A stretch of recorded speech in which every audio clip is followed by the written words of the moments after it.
Hello అందరికీ welcome back to KR vlogs. నేను మీ అనురాధ. ఈరోజు మన ఛానల్లో రెసిపీ వచ్చేసి కమ్మని స్వీట్ రెసిపీని చూపించబోతున్నాను. గోధుమ పిండి రవ్వ ఉంటే చాలు ఈ రెసిపీకి. చాలా కమ్మగా ఉండే రెసిపీ. గులాబ్ జామున్ కంటే కూడా చాలా బాగుంటుంది. తప్పకుండా ట్రై చేయండి. వీడియోని ఎక్కడ స్కిప్ చేయకుండా లాస్ట్ వరకు చూసేయండి. ఇంకా ప్రాసెస్ చూసేద్దామా? ముందుగా ఒక గిన్నెని స్టవ్ పైకి పెట్టేసుకొని ఒక కప్పు వరకు ఉప్మా రవ్వ, బొంబాయి రవ్వ అంటూ ఉంటారు కదా, దాన్ని ఒక కప్పు వరకు వేసేసుకొని అదే కప్పుతో హాఫ్ కప్పు వరకు గోధుమ పిండిని కూడా వేసుకోవాలి. 2-3 టేబుల్ స్పూన్ల వరకు నెయ్యిని వేసి నేతిలోనే మంచిగా కలర్ చేంజ్ అయ్యేంత వరకు ఫ్రై చేసుకోవాలి. కంటిన్యూస్గా కలుపుతూనే ఈ విధంగా ఫ్రై చేసుకోవడం వల్ల మొత్తం ఈవెన్గా వేగి మంచి రుచి అనేది వస్తుంది. ఈ విధంగా మంచి కలర్ వచ్చిన తర్వాత స్టవ్ ఆఫ్ చేసుకొని చల్లారేంత వరకు పక్కన ఉంచుకోవాలి. ఆలోపు ఇంకొక గిన్నెని స్టవ్ పైకి పెట్టేసుకొని ఒక కప్పు వరకు వాటర్, 1/2 కప్పు వరకు చక్కెరని యాడ్ చేసుకోవాలి. కచ్చా పచ్చాగా దంచుకున్న ఒక 2 ఇలాచీలని కూడా వేసేసి మంచిగా పాకం వచ్చేంత వరకు కలుపుకుంటూ చక్కెరని మొత్తాన్ని కరిగించుకోవాలి. ఇక్కడ చూస్తున్నారు కదా, లైట్ పాకం అనేది వచ్చింది.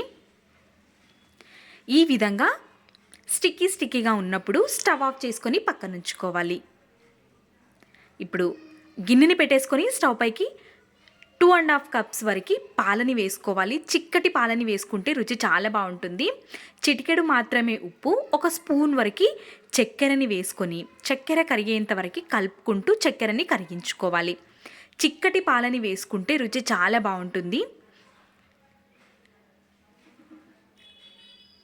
చక్కెర మొత్తం కరిగిన తర్వాత మనం ముందుగా వేయించి పెట్టుకున్న రవ్వ, గోధుమ పిండిని వేసేసి కంటిన్యూస్గా కలుపుకుంటూ ఈ విధంగా దగ్గరికి వచ్చేంత వరకు కలుపుకొని దగ్గరికి వచ్చిన తర్వాత మూతని కవర్ చేసి స్టవ్ ఆఫ్ చేసుకొని చల్లారేంత వరకు పక్కకు ఉంచుకోవాలి. చల్లారిపోయిన తర్వాత ఈ విధంగా మూతని తీసి మొత్తం ఒక్కసారి మిక్స్ చేసేసుకొని చేత్తో ఒక 2 నిమిషాల పాటు మర్దన చేసుకోవాలి. చేతికి కొంచెం నెయ్యిని అప్లై చేసేసుకొని కొంచెం ముద్దని తీసుకుంటూ చిన్నగా ఈ విధంగా ఎక్కడ కూడా ముద్దలుగా లేకుండా సాఫ్ట్గా వచ్చే విధంగా చేత్తో ప్రెస్ చేసుకుంటూ చిన్న ముద్దల్లాగా చేసేసుకొని పక్కకు ఉంచుకోవాలి. మరీ పెద్దగా కాకుండా చిన్నగా ఇంత రౌండ్గా ఉంటే సరిపోతుంది. అన్నింటినీ ఇదే విధంగా చేసేసుకొని రెడీగా ఒక ప్లేట్లోకి పక్కన ఉంచుకోవాలి. మెత్తగా ఉంటాయి కాబట్టి వీటిని తడి ఆరక ముందే మనం ఫ్రై చేసుకోవాలి. డీప్ ఫ్రైకి సరిపడా ఆయిల్ని పెట్టేసుకొని ఆయిల్ వేడిగా ఉన్నప్పుడు ఒక్కొక్క దాన్ని నెమ్మదిగా వేసుకుంటూ ఆయిల్లోకి ఫ్రై చేసుకోవాలి.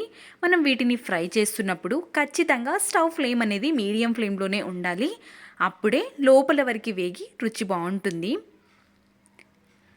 ఎక్కడైనా మనకి అతుక్కపోయినట్టుగా అనిపిస్తే సపరేట్ చేసుకుంటూ కలుపుకుంటూ వీటిని ఫ్రై చేసుకోవాలి. మంచి కలర్ వచ్చేంతవరకు ఫ్రై చేసుకోవాలి. లైట్ కలర్ వచ్చిందంటే మనకి పాకంలో వేసిన తర్వాత అంత మంచిగా కనిపించవు కాబట్టి మంచి కలర్ వచ్చేంతవరకు వేయించుకొని తీసుకోవాలి. అన్నింటినీ ఇదే విధంగా ఆయిల్లో వేసుకొని ఫ్రై చేసుకోవాలి. పాకం కూడా రెడీగా ఉంచుకున్నాము కాబట్టి పాకం గోరువెచ్చగా ఉన్నప్పుడే మనం ఫ్రై చేసేసుకొని వీటిని పాకంలోకి వేసేసుకోవాలి. ఈ విధంగా వేసుకుంటూ అందులోనే టర్న్ చేసుకుంటూ కొద్దిసేపటి వరకు ఆగి వీటిని తీసుకోవాలి.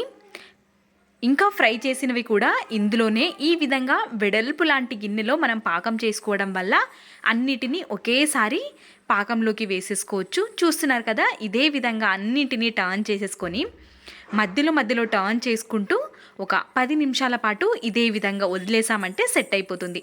పాకంని పీల్చుకొని చాలా సాఫ్ట్గా తయారవుతాయి. చూస్తున్నారు కదా, చూస్తుంటేనే అర్థమైపోతుంది. చాలా కమ్మగా ఉంటుంది ఈ రెసిపీ. వీడియో నచ్చితే please like, share and subscribe. ఇలాంటి మరెన్నో వీడియోస్ మన ఛానల్లో ఉన్నాయి, ఒక్కసారి చూసేయండి. Thanks for watching.